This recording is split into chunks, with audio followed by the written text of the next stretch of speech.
The American Civil War, a tumultuous and transformative conflict, began in earnest in 1861. As the nation fractured, the opening battle set the stage for a brutal and protracted war that would shape the future of the United States. This program delves into the pivotal clashes of 1861, where the first sparks of conflict ignited a blaze that would threaten to destroy a nation. Our story begins at Fort Sumter, a federal outpost in Charleston Harbor, South Carolina.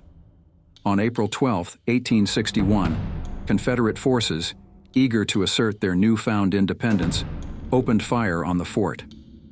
The bombardment, lasting 34 hours, resulted in the surrender of Union forces and marked the official start of the Civil War. Fort Sumter's fall galvanized the North, with President Abraham Lincoln calling for 75,000 volunteers to suppress the rebellion, thus igniting the fervor for war.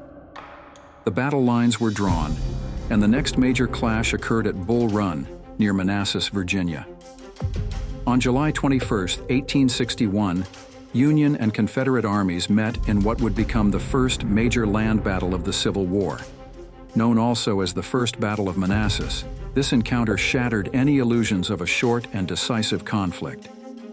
The Union forces, under the command of Brigadier General Irvin McDowell, were initially successful, but were ultimately routed by a fierce Confederate counterattack led by Generals Joseph E. Johnston and P.G.T. Beauregard. The chaotic retreat of Union troops and civilians back to Washington, D.C., often referred to as the Great Skedaddle, underscored the grim reality that the war would be neither quick nor easy.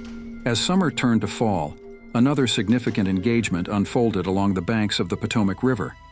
The Battle of Ball's Bluff, fought on October 21, 1861, was a smaller yet equally consequential confrontation. Union forces, led by Colonel Edward Baker, a close friend of President Lincoln, attempted a surprise attack on a Confederate position. The assault quickly turned disastrous, with Union troops suffering heavy casualties and many drowning while trying to escape across the river.